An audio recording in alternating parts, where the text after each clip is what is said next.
Olá pessoal, falaremos nessa aula sobre o experimento número 3, pressão hidrostática. Apresento aqui no primeiro slide duas coisas aqui para vocês, né? A figura de um esquema do experimento 3 que estamos gravando esse vídeo e também o livro Fundamentos de Física 2, oitava edição dos conhecidos autores Halliday e Resnick. E é desse livro que eu vou tirar algumas partes que eu considero importante de fundamentos teóricos. Aqui nesse segundo slide eu vou deixar outras capas de outras referências. Aqui em cima eu tenho as capas do Halliday, aqui eu tenho algumas capas do Tipler e do Sears, certo? E algumas variações que existem devido ao passar dos anos e também da reformulação feita na capa e dentro do livro de cada uma delas aqui com o passar das novas edições. Todas são fontes confiáveis, né, bibliografias renomadas para essa fundamentação teórica. Então, qualquer um deles que vocês utilizarem vai ser muito bom para fundamentação teórica. E lembrando ainda, eles são facilmente encontrados em qualquer biblioteca aí da universidade, né, em cursos de engenharia ou física, vocês vão encontrar. Bom, a ideia de toda essa apresentação é fazer uma relação do nosso experimento aqui com algumas partes do nosso livro referência, com o Halliday, volume 2, que ele é apresentado lá no primeiro slide. Aqui à direita nós temos um tubo em U contendo mercúrio, Hg. Relacionando esse lado esquerdo com o nosso livro, podemos seguir até a página 61, cujo subtítulo é Fluidos em Repouso. A figura 14.3 demonstra um esquema com vários detalhes importantes sobre tudo que a gente vai falar aqui. A pressão P, nesse ponto aqui, aumenta com a profundidade H. Essa profundidade, quanto mais fundo, maior vai ser a pressão, abaixo da superfície do líquido. Ou seja, a minha superfície do líquido é considerado para o meu eixo de referência vertical como o valor y igual a 0. E a gente pode calcular essa pressão nesse ponto P através dessa equação. P é igual a P0 mais ρgh. Essa é a equação 14.8. Ela vai poder ser aplicada ao nosso lado esquerdo lá do nosso experimento, porque ela tem muita semelhança. Ou seja, essa campânula, ela vai medir, é o nosso instrumento, então ela vai medir a pressão justamente nesse mesmo ponto P da nossa figura do livro. E ela se encontra a uma distância H abaixo do nível da interface ar-líquido, ou seja, da superfície do meu líquido. Note que a pressão em uma dada profundidade no líquido depende dessa profundidade H, a mesma H que eu tenho aqui, mas não da dimensão horizontal, ou seja, eu dependo só do eixo de referência Y. A pressão em um ponto de um fluido em equilíbrio estático depende da profundidade dessa altura H, desse ponto, mas não da dimensão horizontal do fluido ou do recipiente. Não depende da largura. Se o meu recipiente for mais largo ou estreito, não vai influenciar em nada para mim calcular a minha pressão P naquele ponto. Por isso eu trago aqui para vocês esse teste rápido que contém lá no livro. A figura mostra 4 recipientes de azeite, que também é um fluido.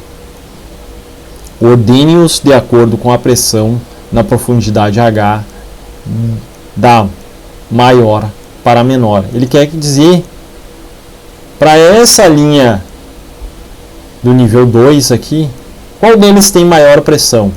Se a gente recorrer a isso aqui que está destacado em amarelo, todos esses pontos aqui, ó, independente de como o nosso frasco, né, o nosso recipiente que está contendo o líquido possui uma forma estranha, com essa curva, ou ele está inclinado, ou essa forma em L, todos eles dependem só dessa altura H aqui, ó.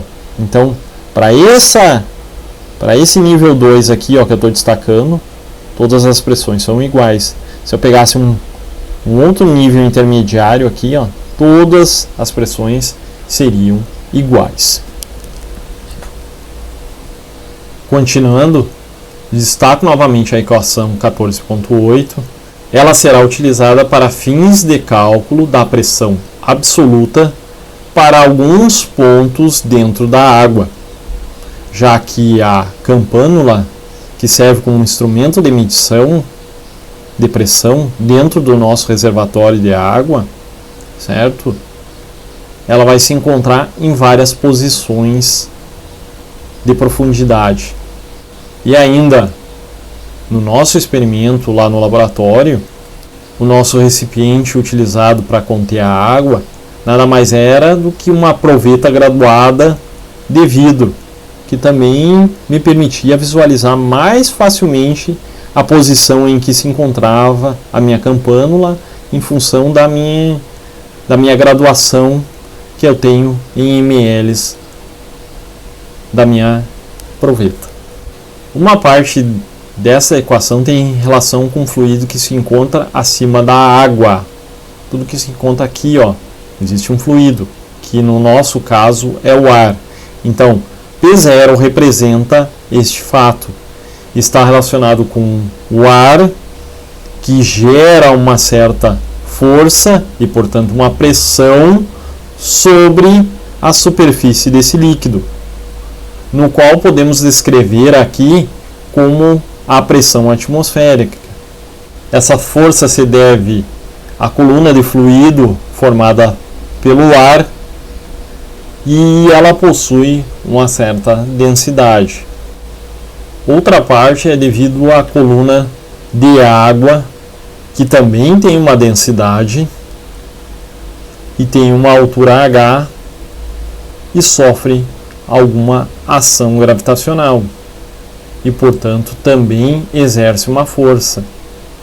Portanto, então, a pressão absoluta vai ser o conjunto desses fluidos em repouso. Tentei representar aqui, ó, para a mesma altura H de coluna de água, a coluna de ar ela é bastante maior do que a representada aqui, mas é para a gente ter só uma ideia do que a gente está falando aqui. Mas, professor, pressão não é força sobre a área? Mas cadê em nossas equações aqui, ó, nessa equação aqui? Mas, professor, pressão não é força dividido por uma área? Mas cadê a área aqui, ó? Eu não estou representado aqui uma coluna por uma área aqui, ó. Por que ela não é representada? Não tem aqui alguma coisa que me remete à área. Lembre que estamos trabalhando com pressões pontuais, ou seja, essa área aqui, ó, tende ao limite zero, de forma a se tornar pontual, ou seja, essa coluna aqui se torna muito fina sobre qualquer ponto H aqui, ó, sobre o líquido aqui, que eu quero calcular a minha pressão. Se ficou um pouco em dúvida sobre essa questão da área, retorna lá no livro de referência aí no Halide e dá uma olhada no início desse capítulo 14.4 e toda a dedução que ele faz até a equação 14.7 e depois como ele chega aqui na equação 14.8. Ok, até agora nós estamos falando sobre pressão absoluta, ou seja, ela leva em consideração a pressão atmosférica do dia, né? Ela tem variações durante o dia e dependendo da altura em que a gente se encontra, né? Se a gente estiver a nível do mar vai ser uma coisa, se estiver nos Andes, numa altitude muito grande, será outra pressão atmosférica. Mas se a gente deseja calcular a pressão manométrica, o que a gente vai ter que fazer? Pega essa pressão atmosférica, passa para o outro lado da equação e pega a pressão absoluta menos a pressão atmosférica, que é o que está escrito aqui. Essa diferença vai nos gerar o valor da nossa pressão manométrica, ou seja, a pressão manométrica vai depender somente da coluna de água, ou seja, o quanto, a qual ponto que a gente se encontra dentro ou submerso dentro do nosso líquido. Essa aqui então é a nossa equação 14.10 para a pressão manométrica. Agora observando o nosso lado direito do nosso experimento, onde eu já tinha falado que tinha um tubo em U contendo um metal líquido, que no nosso caso é o mercúrio.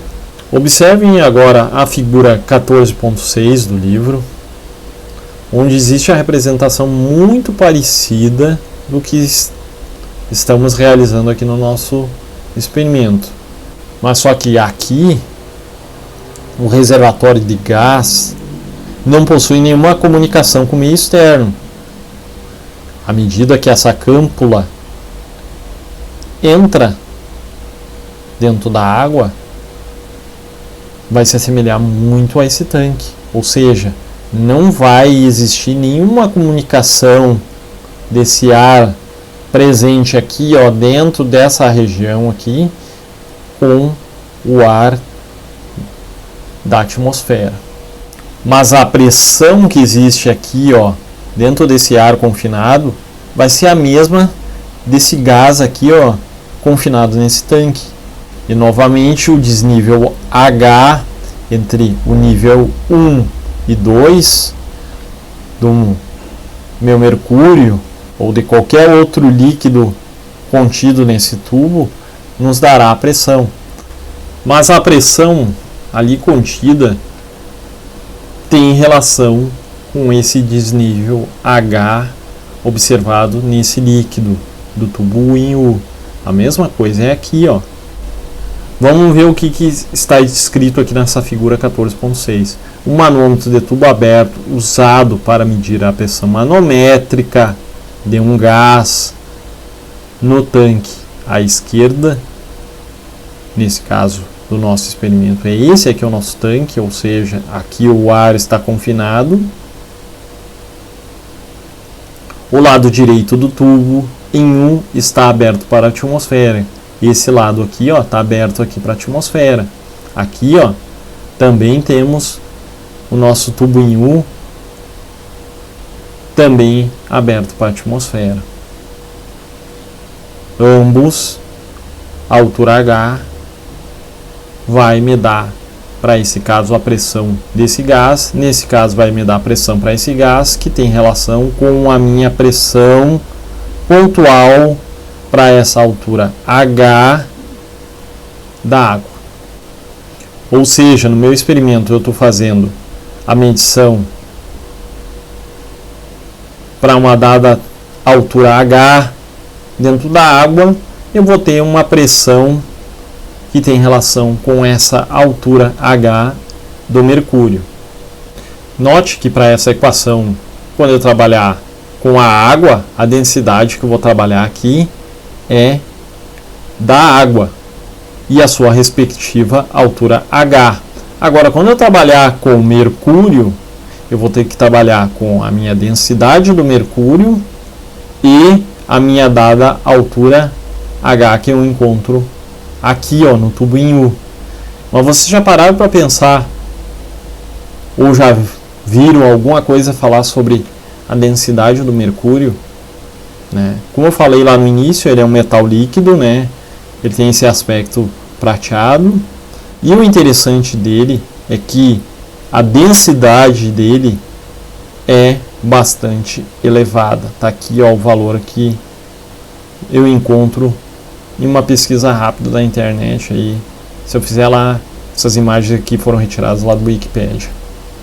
Pegando essa outra tabela aqui, ó, que foi retirada desse site aqui, ó, eu tenho vários materiais diferentes. O ferro, por exemplo, o chumbo, algo sólido, e outros líquidos aqui.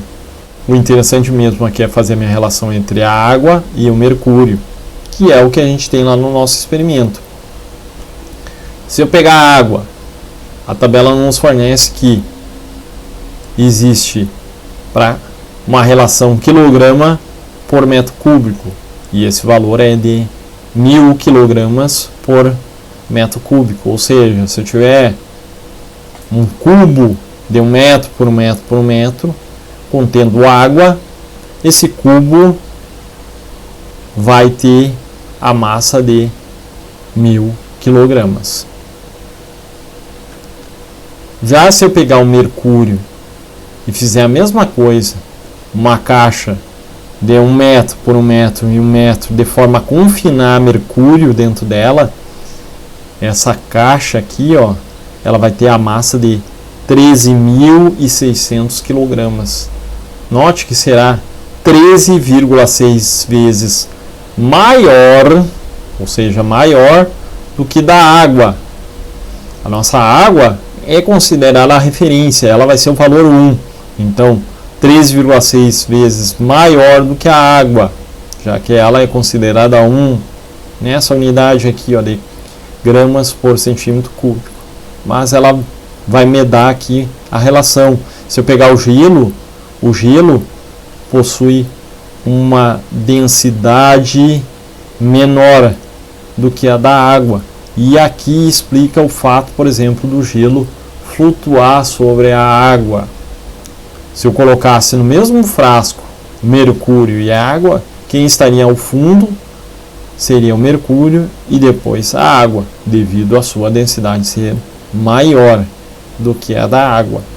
O gelo, por ser uma densidade menor do que a da água, a água tende a ir para o fundo e o gelo tende a ficar na superfície. Por isso que a gente observa quando congela um lago, congela sobre a superfície, o gelo formado é sobre a superfície. Se o cara quebrar, dependendo da espessura, né, o cara vai encontrar água. Voltando ao experimento e aos pontos de medição efetuados, aqui vou demonstrar apenas 2 pontos distintos. O ponto a 100 ml e um outro ponto mais ao fundo, o último nosso ponto de medição, a 900 ml. As fotos são impares, demonstrando o valor em que a campânula se encontra dentro da proveta graduada em ml, e a outra demonstrando o deslocamento do meu mercúrio no tubo H. Nota que a foto descrita como coluna de água demonstra quantos ml abaixo do nível da superfície do líquido a nossa campânula entrou, no caso da água aqui. Já na nossa foto à direita nós temos o desnível da coluna de mercúrio, destacando aqui para vocês essas linhas em verdes. Esse é o desnível que eu observo, mas o valor real medido deve ser observado na escala em milímetros, esses tracinhos, essas linhas graduadas em azul, ou seja, desse desnível aqui eu tenho um valor em milímetros. Nesse caso da água, eu tenho um valor em ml. Já para o último ponto de medição, eu também mando um conjunto de fotos da coluna de água e da coluna de mercúrio. Nessas imagens, o desnível é mais nítido que lá na foto anterior, que era o nosso primeiro ponto, o nosso ponto inicial de medição. Observa que aqui nós temos 900 ml e para a coluna de mercúrio o valor do desnível aumentou. Note que a cada 10 milímetros dessa régua graduada do tubo em U, deste ponto até esse ponto nós temos 10 milímetros. Aqui nessa parte intransparente, daqui até aqui nós temos 10 milímetros. Ou seja, esse desnível aqui, ó, tem mais de 20 milímetros. Depois vocês efetuam qual é a medição desse valor.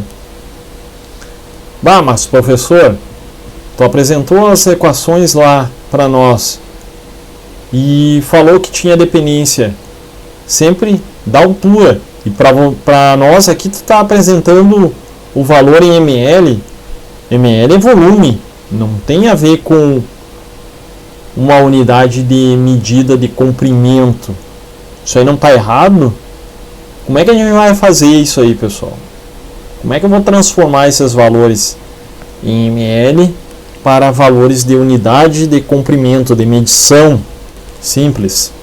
Bom, vocês vão ter que retirar essa relação através dessa foto aqui. Eu vou até botar ela em zoom aqui para vocês, onde a minha régua tem alguma relação, a minha unidade de medida da régua tem alguma relação com o valor em ml.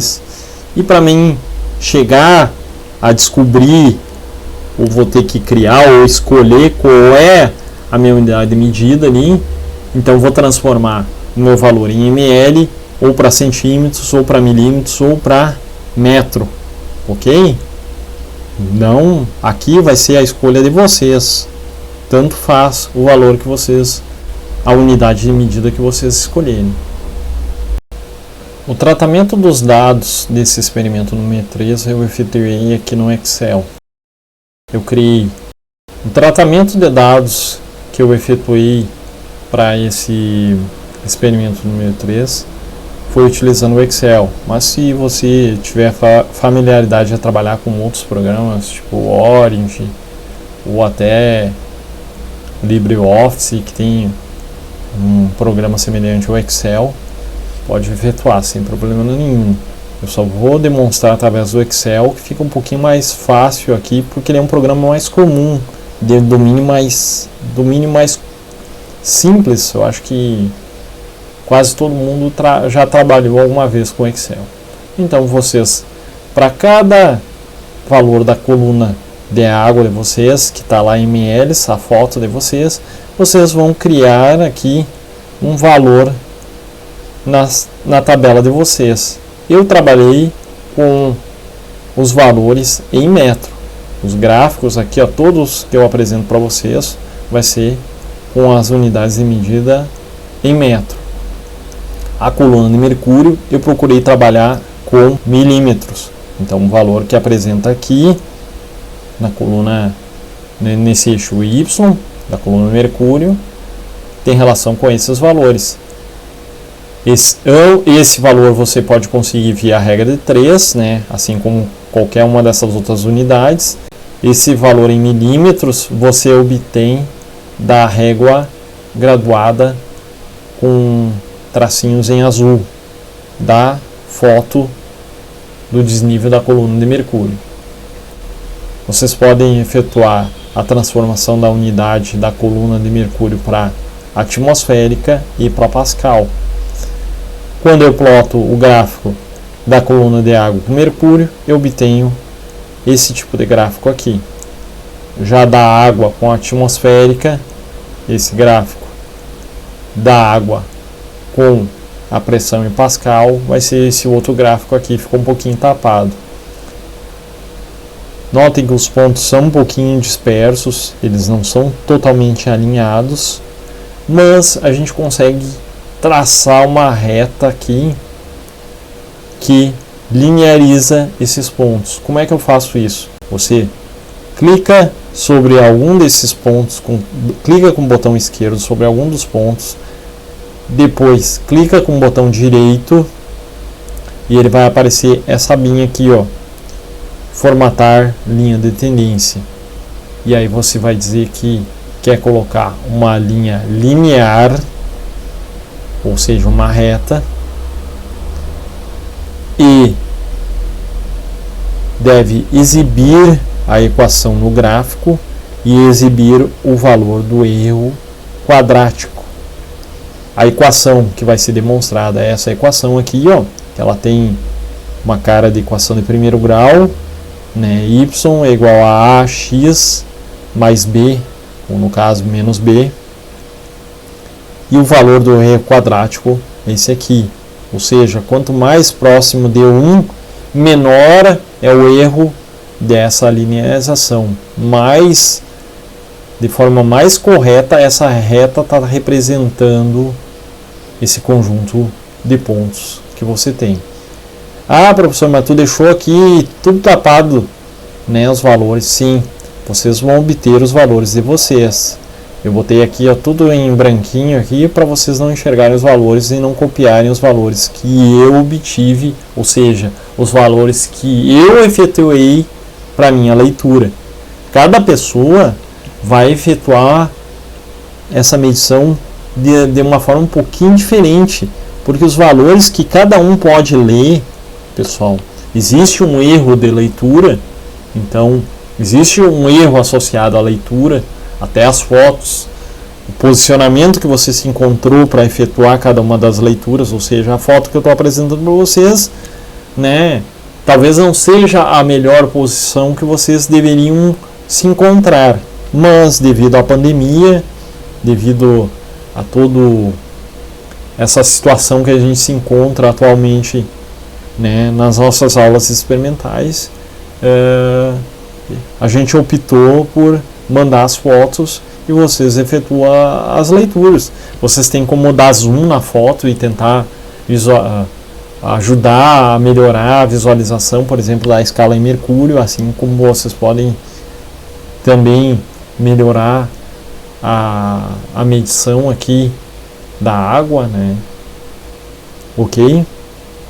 Aconselho vocês criarem esses 3 gráficos, do mercúrio versus a água, ATM versus a água e da pressão em Pascal versus a água.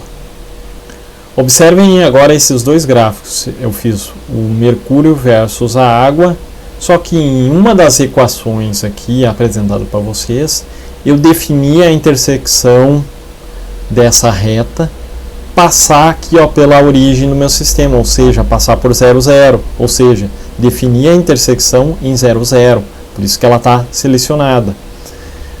Quando eu não seleciono, ou seja, está desabilitado a intersecção com a origem do meu sistema, o que acontece? Apresenta aqui, ó, esse outro termo da equação, ou seja, y é igual a x mais b, ou seja, menos b. Aqui, a minha equação vai ser simplesmente y igual a x. O b nosso é igual a 0, por isso que ele não aparece aqui na equação. Notem também que o erro quadrático muda um pouquinho. Aí vai ser questão de vocês escolherem qual que vocês querem trabalhar.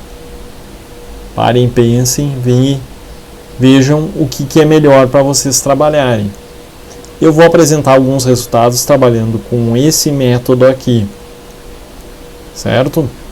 Então, pegando com esse método aqui, ó, os valores, ou seja, se eu jogar valores da minha coluna de água, ou seja, o x, eu vou multiplicar por esse valor, subtrair isso aqui e eu vou encontrar o valor da coluna de mercúrio.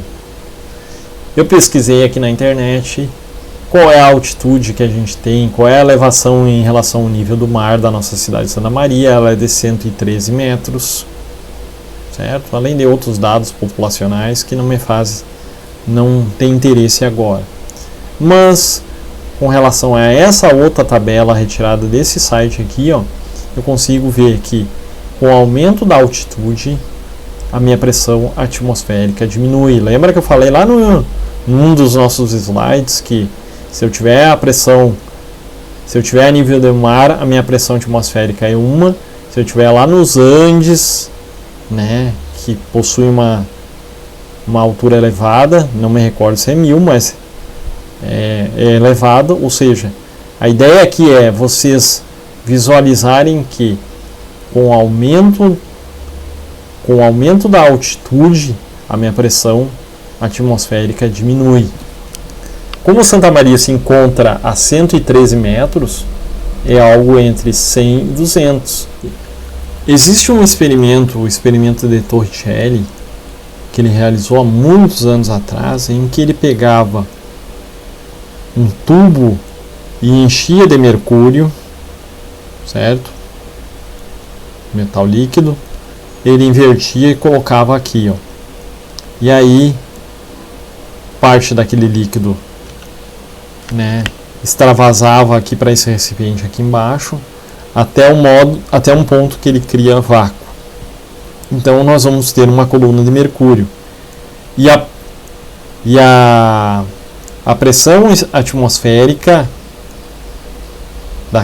daquele local onde está sendo realizado esse experimento vai ser mensurada através dessa coluna de mercúrio, certo?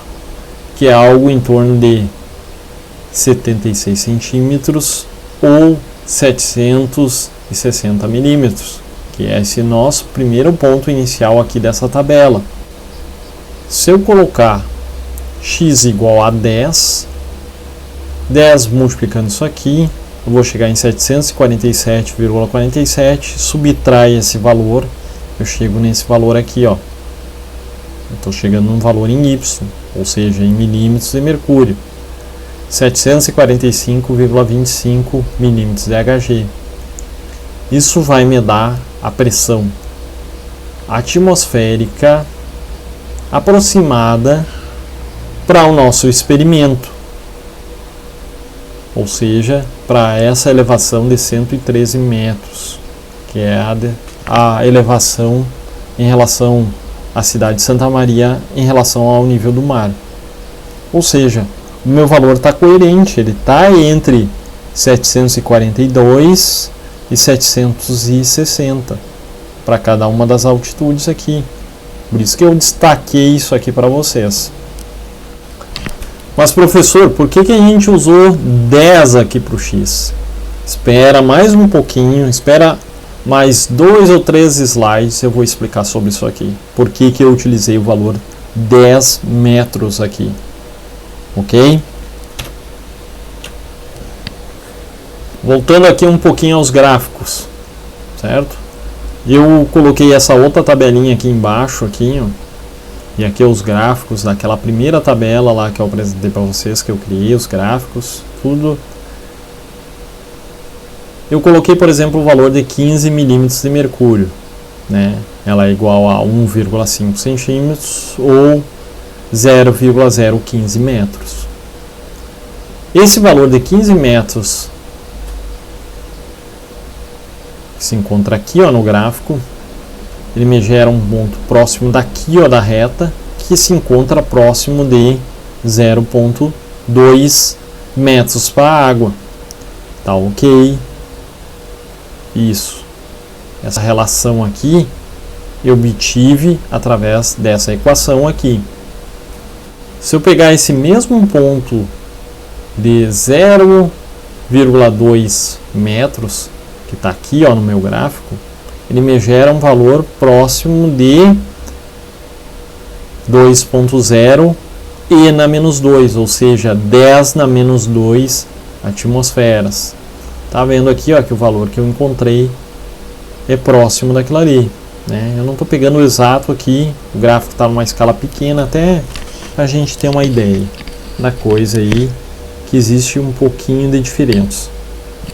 E se eu pegar para 0,2 metros de água, eu tenho algo ali em torno de 2,0 e na terceira, 10 na terceira, ou seja, isso é igual a 2.000 Pascal. Ou seja, utilizando as equações ou outras relações que vocês consigam aí na internet para transformar mercúrio, a pressão, a coluna de mercúrio para pressão atmosférica ou para Pascal, vocês vão ter que testar alguns valores aí para ver se isso aí está correto. Pelo menos vai ter que estar próximo dos valores que a gente encontra aqui através das equações. E eu fiz isso e as coisas se encaixam perfeitamente. Lembra lá que eu falei para vocês colocarem um valor na equação de vocês, x igual a 10 metros? O que a gente vai encontrar?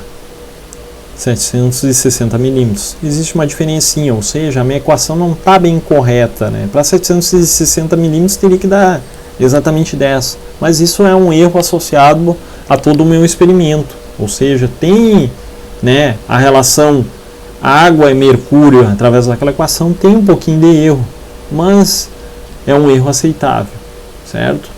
Então, se eu pegar aqui, ó, 760 milímetros é igual a 10 metros, ou seja, a pressão de 1 atm, uma pressão atmosférica, me dá uma coluna de água de 10 metros, mas já para o mercúrio me dá uma coluna de 760 milímetros, algo bem inferior, né, por causa que a densidade do mercúrio é muito maior do que a desse valor aqui.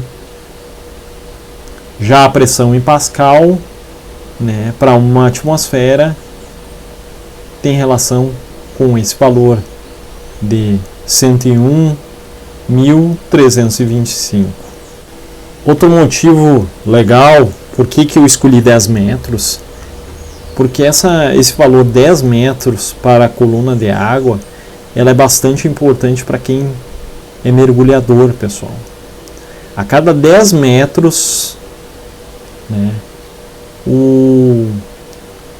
a pessoa, qualquer humano ou qualquer ser vivo que se encontra sobre a água a 10 metros de profundidade vai sentir sobre todo o corpo dele uma pressão de 2 atmosferas. Se ele estiver a 20 metros, ele vai sentir 3 atmosferas. Se ele estiver a 40 metros, ele vai sentir 5 atmosferas. Ou seja, a pressão aumenta e a cada 10 metros a mais que ele mergulha, o risco é maior, ou seja, a pressão exercida sobre todo o corpo dele, e principalmente o pulmão, que é algo que contém ar, e a gente sabe que o ar é ele possui uma capacidade bastante grande de ser comprimido, ou seja, de diminuir o seu volume, né, por causa da pressão externa. Isso pode gerar problema para o mergulhador. Ah, mas professor, isso aqui está errado. Olha aqui, tu não falou que era 10 metros, 10 metros dá uma atmosfera. Como é que aqui a tabela, essa figura aqui, ó, que a gente pegou, que eu peguei aqui lá do mundo do mergulhador, diz que é 2 atmosferas. Está errado, tudo nossos cálculos. Não, pessoal. Cuidem o seguinte, ó, estou destacando ali para vocês. Aqui, ó, a gente está trabalhando com o quê? Com pressão manométrica. O que a nossa figura fornece é a pressão absoluta, ou seja, é a da coluna de água mais a pressão atmosférica. Então, por isso que a gente sempre soma, né, a cada 10 metros a gente tem um aumento de 1 atmosfera. Olha aqui. Só que aqui a gente tem 2 atmosferas para 20 metros, mais a pressão atmosférica lá do fluido ar. Lembra disso, ó. A 40 metros nós temos 4 atmosferas de pressão geradas pela coluna de líquido, mais uma da coluna do fluido ar. Ok? Espero ter esclarecido bastante coisa aí para vocês. Este é o nosso fim da nossa apresentação. Tentem criar os gráficos, tentem se basear, buscar um embasamento teórico nos livros que eu apresentei para vocês e ficamos no aguardo do relatório de todos vocês. Grande abraço a todos.